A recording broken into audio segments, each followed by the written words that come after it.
Is your win rate in live poker not where you would like it to be? Well, I used to have this issue until I discovered a strategy that doubled my win rate at 1-2 and 1-3 live. I made a video about it a while back, but today I'm going to show you my exact foolproof method how to actually implement the system so that you can just copy me. My name's Andreas Wagner. I'm a live poker coach who has gone from being a break-even player to teaching dozens of clients how to crush the live low stakes. So, how can you double your win rate? Well, one shortcut is knowing when and how to c-bet correctly. And I actually wrote a short free ebook called c-bet Mastery that covers exactly that. You can grab it with a link below completely for free. But the strategy I want to walk you through today goes even further. It's not just about c-bets, it's about using a simple structured process to know exactly when to go for thin value and when to check back. Recently, one of my viewers left this comment under one of my videos. I have a conflict in my head. I like thin betting, I like avoiding polarization mistakes, but here those two ideas seem to be in conflict. And then my assistant Molly, who is a talented player herself, added, I often struggle to find thin value bets on rivers. I'm quite guilty of checking back second pair when I could be betting it. And then I realized that the problem is not actually the thin value betting itself, it lies much deeper, and that's what we are going to talk about today. It is simply the answer to the one question: how do we know when to value bet thinly and when to check back? The answer to this question is rooted in hand reading your opponent. If we know roughly what his most likely holding is on the river, then it becomes a really easy decision what to do. And the good news is that at the live low stakes, your opponents will usually let you know roughly what they have. So I've developed a framework for you to think about on every street so you won't be guessing what to do on the river. We can explain this with a funnel. A funnel has a big opening at the top, and then the funnel gets smaller and smaller until at the end there is only a small opening. That's how hand reading works too. Before our opponent even acts, he has every single hand combination in his range. He could have pocket aces, but he could also have 7 deuce offsuit or 9-4 offsuit. Once he raises or calls, we now know that some of the possible hands are not in his range anymore, so the funnel gets smaller. Same on the flop, turn, and river. The more money a player puts into the pot, the smaller this opening of the funnel typically gets. Now I hear you ask, but Andreas, how can we put our opponent on a range in real time while sitting at the table and having lots of things to think about? To answer this question, I have created a 6-step path for you. So let's go through the 6 steps. The very first step is to pay attention and not distract yourself with talking to other players or texting your boss. This sounds so basic, but honestly, a lack of paying attention is the #1 reason why so many players are so terrible when it comes to hand reading. Because hand reading happens even when you're not in a hand. This is when you notice if a player has a limping range and what hands go into that limping range.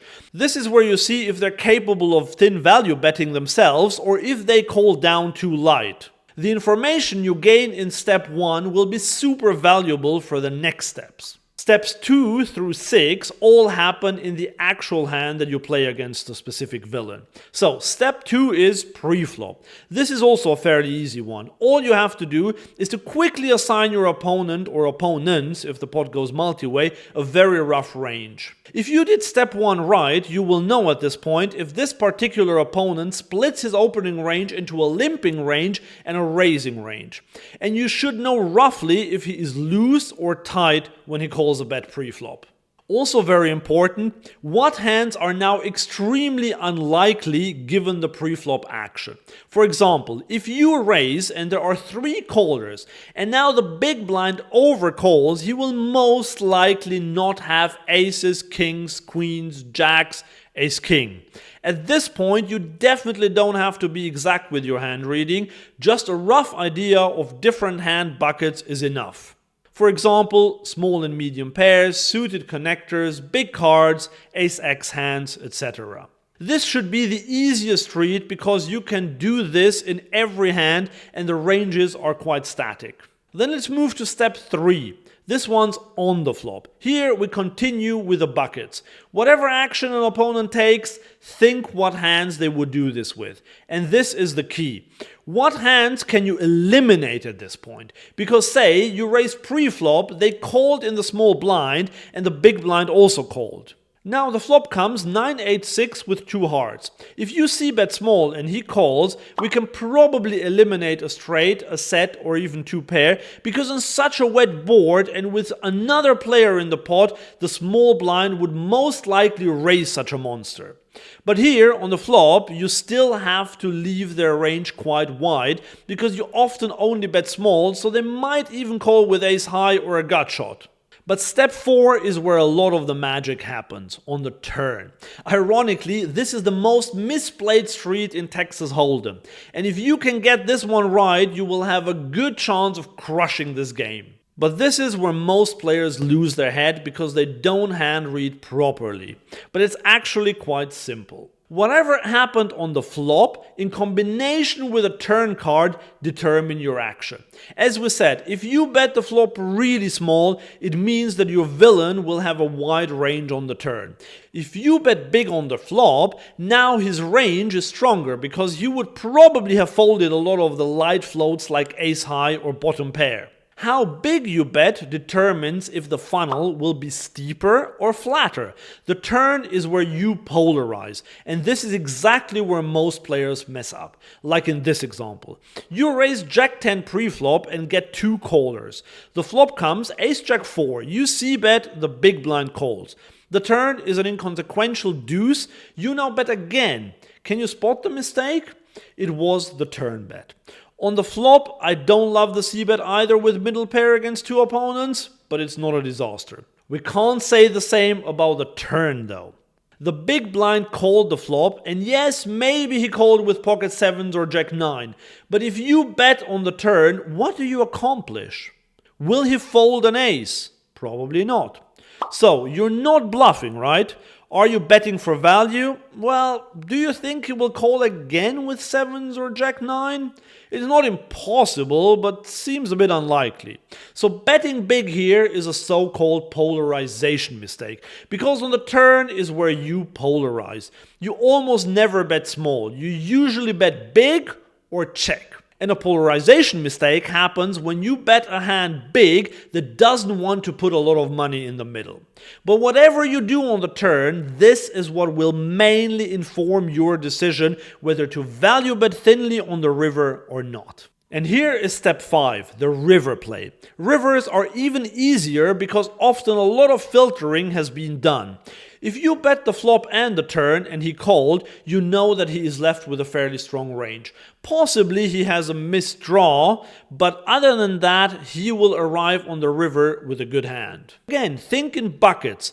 Can he still have sets or 2 pairs, or is he capped at 1 pair and draws? If you bet the flop small and you check the turn behind, he has a very wide range because you didn't filter by betting. If you bet the turn big on the other hand, he now has a much stronger range. So if you have top pair, top kicker, and you bet the flop small and the turn big, you might even be able to get a 3rd street of value. Yes, it is thin, but he can call you with a weaker top pair. And if you bet the flop small, then check back the turn, you can almost certainly go for a thin value on the river with what is now 2nd pair. But if you have a weak top pair and you bet both the flop and the turn big, now a river bet would be too thin because he called 2 bets. It doesn't mean that you don't have the best hand, but if you bet the river, he might fold all the hands that you beat and only call you with the hands that beat you. At this point, I hear you ask, But Andreas, in my games, there are a lot of players who I can't range like that. They show up with all sorts of hands and all sorts of spots, and I never know if I'm ahead or behind. I totally hear you here. Those players are tricky to play against, but that's why we have one more step left, step 6. But before we go to the actual step 6, you have to understand something about these players. If they are extremely loose and they really show up with all sorts of hands, then long term you will crush them. That sounds like a tough environment, but it's actually an opportunity. When players are unpredictable and playing lots of hands, they're making mistakes, and that's where your edge comes from. It might seem like they always have 2 pair, but this is not the case. Over time, you'll profit from their inconsistency, even if in the moment you feel like an idiot. But anyway, here is step 6, and if you forget everything I told you so far, make sure to remember this one, because if all you do is get step 6 right, you will still do much better than before.